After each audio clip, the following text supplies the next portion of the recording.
mark. Second sticks. Let me settle. Someone's trying to act pretty cool. You're fine. You're fine.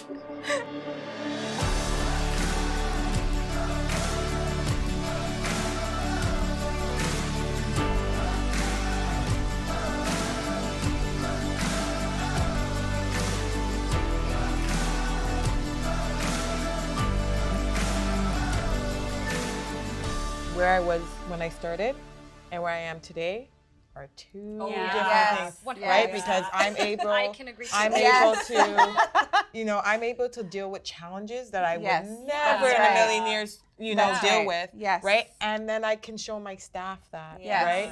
I've grown a lot, right? I used to be very quiet or not say anything. You don't think that now,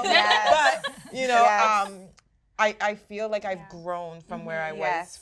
Right at the beginning, and it's nice. Yeah. It's nice to see who I am today. I totally agree with you. I totally agree because too. Like the skills you learn professionally, like you can apply it in your personal life too. That's so right. like my confidence has grown exceptionally. Because same as you, Susan, I was very shy, I was very timid, and now I love being a leader. I something inside me ignited. I'm like, I would have never guessed this was something that I would be good at, let alone enjoy doing. So I'm so grateful for my past mentors for really pushing me and like telling me, you got this, like do it, right? Yes. It's been 25 years, and I remember when I started at the Y, I felt like I found a place where I belonged. I really felt like I found somewhere where I could make a difference, make an impact. And I met so many people who were such good mentors, and they made an impact in my life. I totally agree with you because how I started, I was actually pushed into my role. I was not confident at all becoming a supervisor. Someone actually saw certain traits in me and said, you need to do it, apply, do it. And I thank that person because they saw something in me that I didn't see in myself at the time. And so when I just took a leap of faith and I started, I wasn't the greatest when I started, but you learn as you go, right? And I think that's the biggest piece with being a leader and being a supervisor and a manager, is just taking that leap of faith and just go. It's funny because we all have like different experiences, but I think we've all had leadership ourselves that's in the classroom as an educator. And my supervisor's like, well, what do you want to do? And I was like, I don't know. She's like, do you want to be a supervisor? I was like, no. And she actually like probed it and got it out of me like what I wanted to do. And she was able to connect me with my current manager. And I'm on a team for recruitment. More aligned with what I went to school for. So it was because my supervisor saw something in me. She gave me tools while I was in my role to be successful in a future role, helped me to network and meet people. And I feel like we all kind of have similar experiences like that, where it's like our supervisor or leader or mentor at the time saw something in us. It helped to ignite that spark in us and that passion in us, and then we are also paying it forward, which I think is really fantastic, that it's like a cycle, It's great. Sure. And even all the training that we have in the YMCA, when they encouraged me to become a supervisor, they put me through the supervisor mentorship program, and they kind of helped me be successful. See, a lot of us probably do that. So, and then with all the numerous trainings that we have in person, virtual, and all the different platforms that we've come across now, it's really helpful. So Vanessa was on, when I did the mentorship program, you were in that group. And I think from my perspective, it's so great to see the confidence develop in individuals aspiring to achieve their success. And so for me to be part of that is really special, because I'm helping develop that, that skill set, and it's so nice to be able to work together for the common goal of, working with children. We have such fabulous educators of all credentials and experiences and backgrounds, but this, there's ministry requirements that are, if you want to be a supervisor, you need your EC. That's right. And you might have an ECA would be a wonderful supervisor, but they just need that. So it helps to partner them, and it's not just the support for school, it's applying to school. Right. It's financial support while you're in school. Like there's so much support while you're in school. So you get your EC credentials, and then you can be in the supervisor mentorship program. Like there's so many other things that it opens the door for, which I think is really great. I think that's the why investing in 100%. educators, and they do it all the time. So I find the opportunities are always available, and you just have to seize it, seize the opportunity, take the initiative, and I mean, the sky's your limit, really. 100%. Yeah. That's usually one of the things that I get questioned on when we onboard new supply staff. Like, that's always, how do I get to the apprenticeship program? What are the benefits? And most of the time, they're actually teachers back home, and it's just getting the diploma so that they can, continue being on an ECE. Yeah, it helps to bridge that gap, right? Sure. Like, and that's such a cool thing about the Y too, is there's so many different areas where they are offering support. So, and I love connecting with our supply staff. So when I go out to visit centers, and a lot of them actually will ask me about my journey, and so I'm so and so it's so exciting to be able to say, actually, I started as a supply staff, and I think they're able to kind of like see, oh wow, like then I have a path that I could choose to follow in that same way. And so sharing all the experiences and opportunities we have had with them. I was working at a previous childcare center. It was a newcomer childcare center, and I wanted something new because I wasn't feeling recognized or appreciated at that job. And I heard great things about the Y and the culture. So I was like, you know what, let's just apply. So I applied as a supply, and I got through, and it was great. And I started off like in childcare and before and after school programs, and I loved it. The environment in the classrooms alone were so different because, the aesthetics, it's neutral colors, it's calm. Documentations, we never did that in, a not licensed childcare center. So when I first applied for the Y, it was more so I just graduated from my University of Waterloo. I got my undergrad in psychology, political science, and HR, thinking I was gonna be in HR. I was applying to HR jobs, wasn't hearing anything, so I'm like, let me try to work with kids. I just wanted to work with the Y specifically. I knew that it was a great association. So I started working in the before and after school program, not really thinking anything of it. It was really supposed to be a stepping stone to be in HR.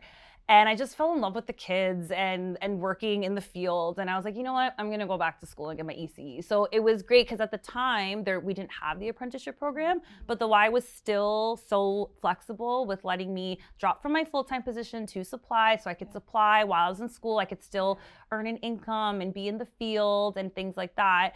But it's been great that in my role, I got to use my undergraduate education, couple it with my experience as an educator, and use it for recruitment of educators. So it got to bring everything together. And now I get to do the staff development fund to help me continue my education in HR and continue to grow in the Y and on my team. So it's been great because I never thought I was gonna work with kids. So something that was just supposed to be a job I applied to on the whim has turned into like my actual career. And that's why in my role now, I see resumes, people's experience all over, but I'm like, that could be me. Like that was me, right? Like I didn't really have all the experience that fit, but someone saw something in me and I was able to grow into it. Like I came straight out of high school and they were, and it was almost like, I just hired a high school student, right? Which was kind of cool, but it was, I remember in the interview they asked me, how can you be creative? But I never had that like formal experience. With the children. So I used my science when you had to create the planets. And I used that, and they're like, oh, that's great. Like that's a great idea. Like you're being creative. I started working with the children and I just loved it. And I was able to be a kid again. Right? Same thing with myself. When I started, I had, supervisors that would lead me and teach me and coach me, same thing. And we're all different individuals, so we're going to have a different kind of leadership style. And you kind of pay it forward. So I was agreeing with you with the knotheads because I'm like, yes, I totally remember me going through that same experience. So it's nice to be able to take what you see and what you've learned and pay it forward, and doing the same for my staff now and even supply staff, right? And watching them grow and succeed and reaching these milestones, right? We can only grow together when we, talk to each other and help each other understand on where we're coming from, because you know, in a situation or a story, it has so many different angles. I usually sit down with my team and I like say, help me understand where you're coming from, you know, so I can help support you, or maybe give me your idea, so that it's all about a partnership and compromising as well. So I feel like that's, I like getting feedback from my staff, and also providing feedback to start off the conversation to get the ball rolling. I think I make it a point when I come in every morning, I say good morning. When I'm leaving, I say thank you for coming. Like, right? I just say thank you, right? They have a very tough job, right? And just being aware of, you know, if they're having a challenging time, right? Because it can or get just overwhelming. connecting with them in a different way, like and just how knowing was your when they weekend? need that, whatever, right? Yes. Just connect on a personal level That's too. It doesn't right. always Right. have to be professional. Yes. That's how you make human connection, right? Yes. And Yeah. Laughing, for sure. having fun. Yeah. Right? It's okay 100%. to laugh and have fun, Yeah. right? That's right. I'm cracking up in rooms all the time. It's childcare. We Right? should have fun. So and I'm like, it's okay. Like, let's have some fun, right? And just be genuine, and by doing that, your staff will see that, and it translates, right? And that's how you become an approachable leader, I would say. Yes. I agree. I also say, adding on, like, building a relationship. It's kind of like how we talk about, you know, building a relationship with a new child coming into our program. We have to first of all have a relationship in order for them to develop their skills in learning, right? So I say the same thing for our team.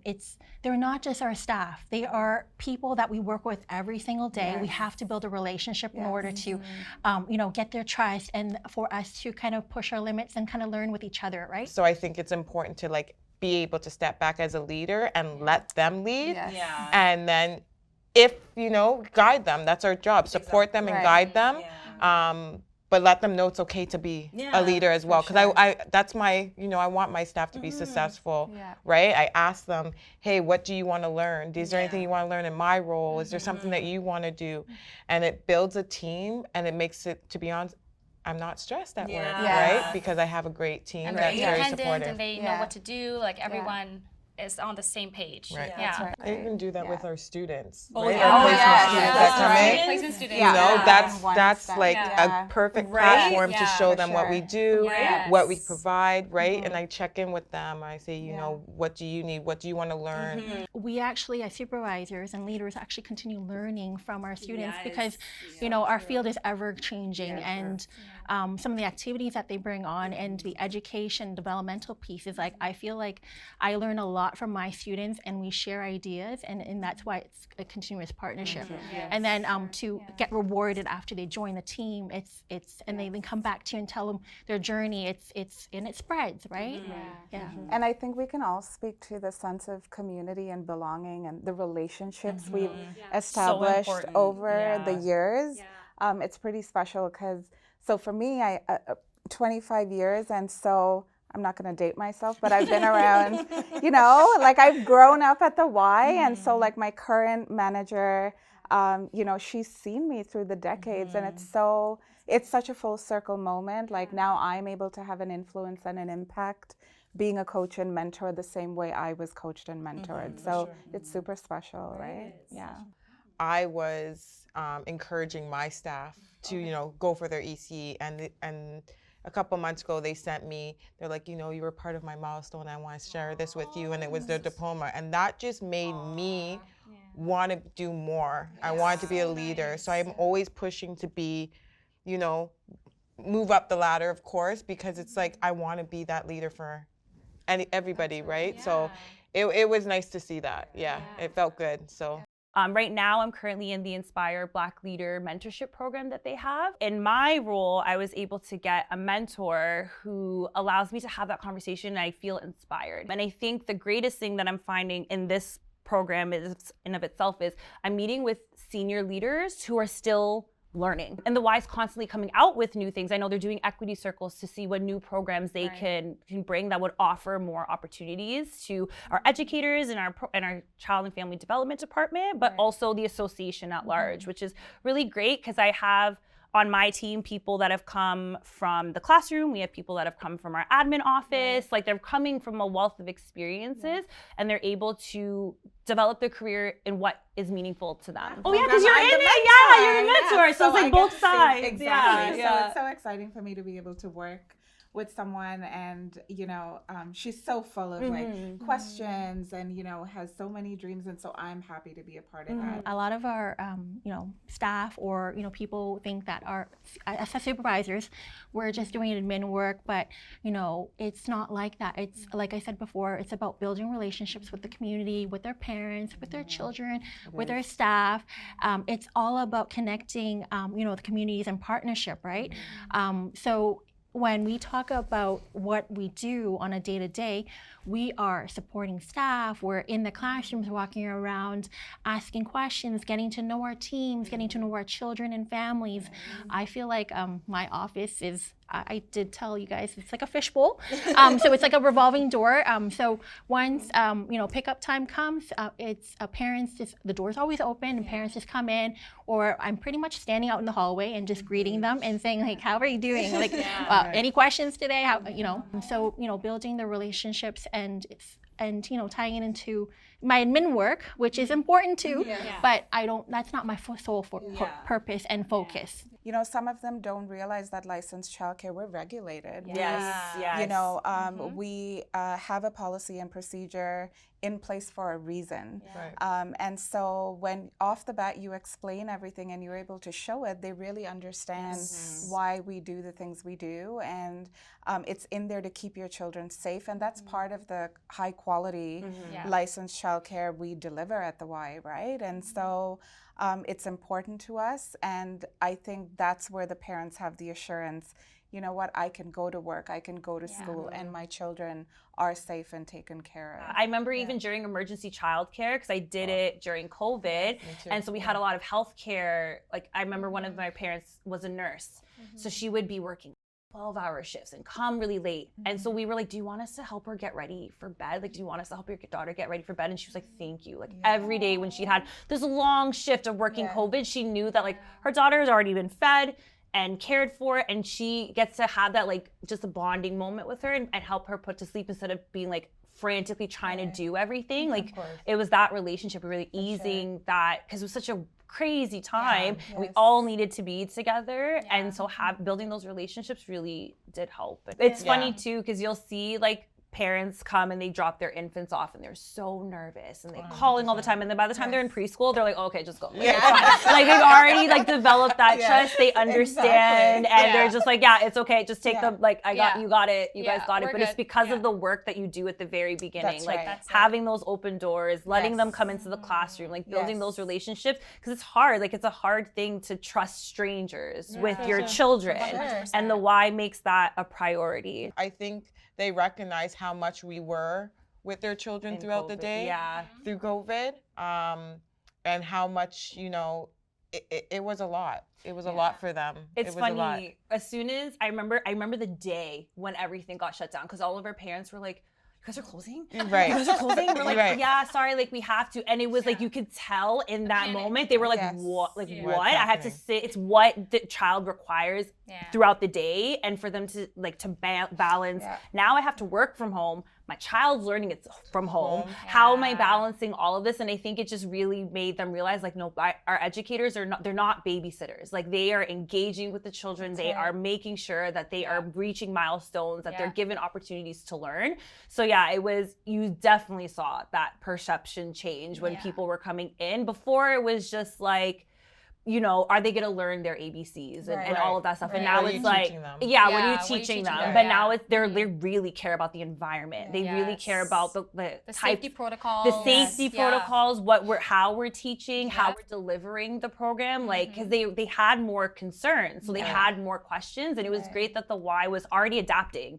So anything that needed to happen, we were doing it. And I think it helped to give more trust in us as the Y as an association, because we were on top. We were one of the only child care providers open during COVID. Right. So we were on top of everything then. We continued to do that. We continued to push for quality. Yes. And we were recognized during COVID as being like a provider of child care. The single most important thing that we highlight is the safety of the children.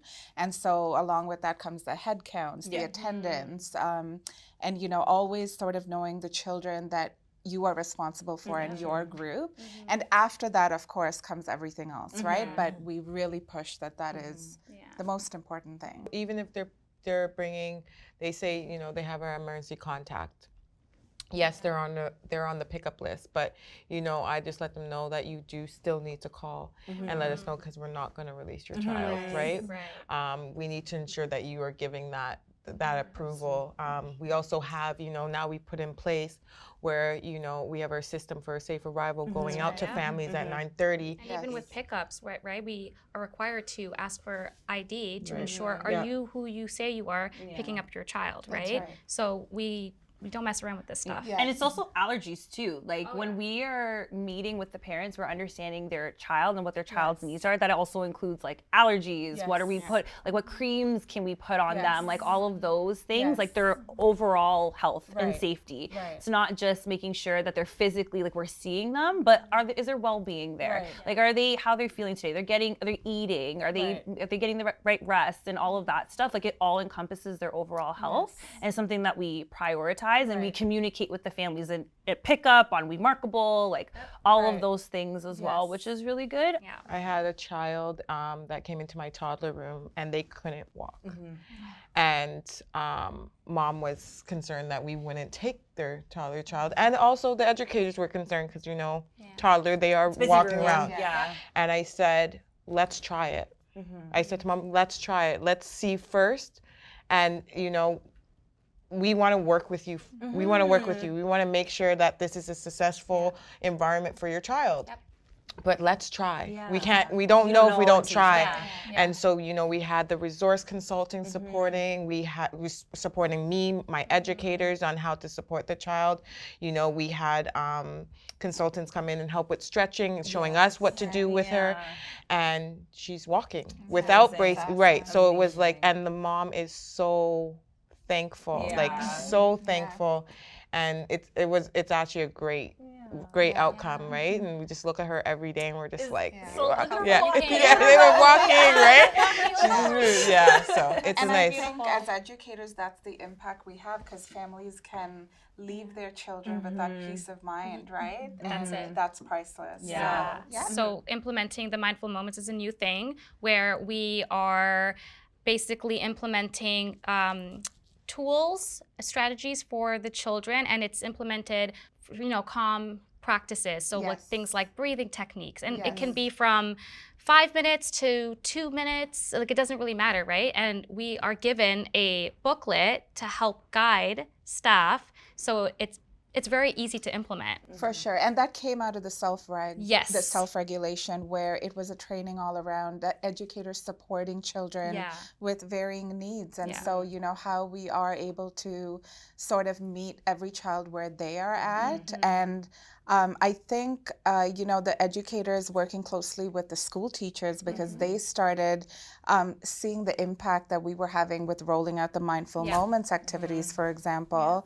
And so I think that was a big investment. So I think that for me really showcased how important our curriculum was, and then to see it go from like GTA to Canada-wide, then I'm like, this is it. This is what early childhood education is. It's what the YMCA of Greater Toronto taught and developed and spread throughout Canada, which is really cool. And we did it, you know, many years ago. So I think we were trailblazers, and we're very proud of the quality, you know, licensed childcare we provide. So you're absolutely right. I think, and I think for us, like in terms of leadership, I think you'd agree, we're always going to be in the position of being a mentor and a mentee. Like learning is lifelong. And then in came this curriculum, you know, all based on research and here we were starting the curriculum where it's basically based on observing the children, all on observation, really looking for where their interests are and where their, developmental milestones are.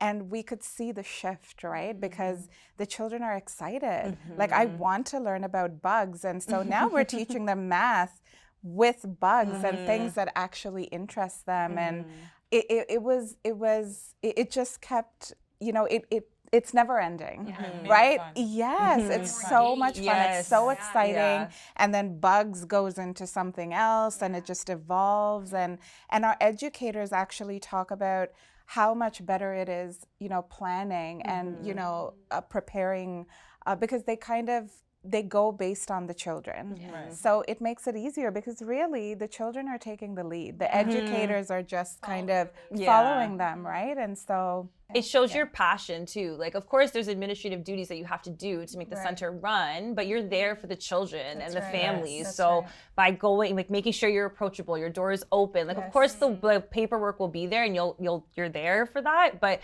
your job is so much more than just that. It's word of mouth as well. Like, once you have a family that is like that you've built the trust, and they're really enjoying the care in the program, they start talking to other people about it, and it could be a staff that we're wanting to recruit, or it could be a child that they want that they want to come into a program. But it's word of mouth and the partnerships that we have with the schools and the community. I think that's probably one of the big things that our educators value, even us, right, at our table, where we have all these benefits that it just makes such an impact on our personal lives.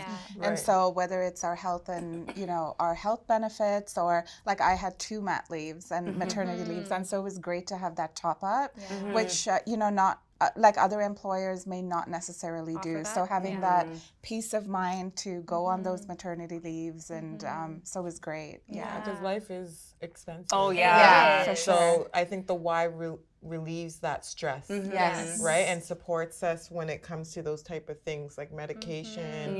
We don't have to worry too. We don't have to worry about we have an that, expense right? account. Right. Sure. So, and even it helps our families. Something that I valued the most in our benefits was our massage packages, because it is so such a physically demanding job. It is. Right? And for just sure. being able to go to a licensed, registered massage therapist to help is peace of mind. It gives you For peace sure. of mind. It helps you feel physically better. But then it enables you to continue to do the great work that we do, right? You feel supported in your mental health. You feel supported in your physical health. Right. We have 100% dental. Like, we have sick days that accumulate. You know what I mean? Right. You build your vacation days as you stay with the Y. Like, there's so much additional benefits that come with it. Plus, you're gonna get like chance to develop in your career. You can network. You get the fulfillment of giving care to these children in your programs. Like, it all allows you to deliver this quality programming and extend it to the community as well, which is great. And on top of it being extended now that it's to part-time staff and supply staff,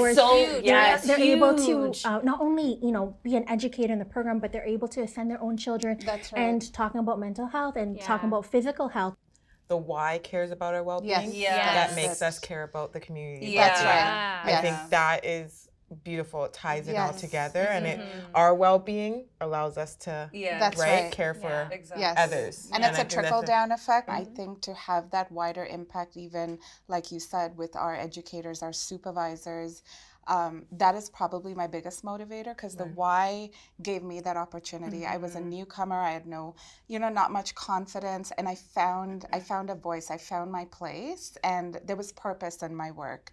And so that's where my passion comes from, is to make that wider impact. Right now, what motivates me is being able to see my impact in watching us grow as an association. I remember like specific kids' names and watching them take their first steps, or helping a child get potty trained and things like that. Like, those milestones, it might not be mine, but I feel fulfilled being a part of it. When I first started, I didn't really know where I wanted to go in my career, but I was able to discover what I truly loved and valued for myself.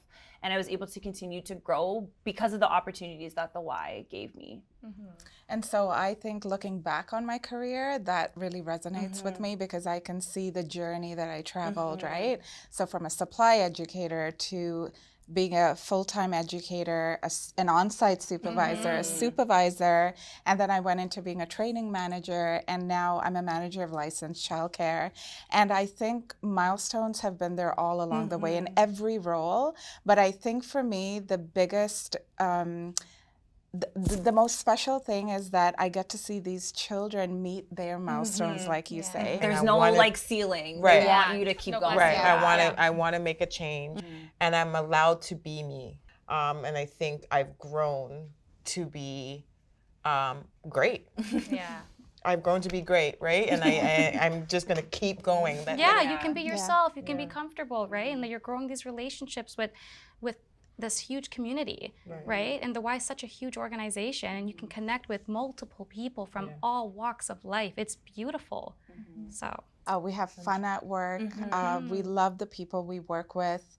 And, you know, through your highs and lows, you feel supported, and that's the motivation. I'm happy coming to the Y to work.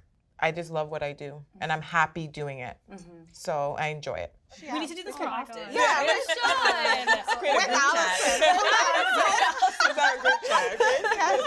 With the cameras. Yeah, for sure.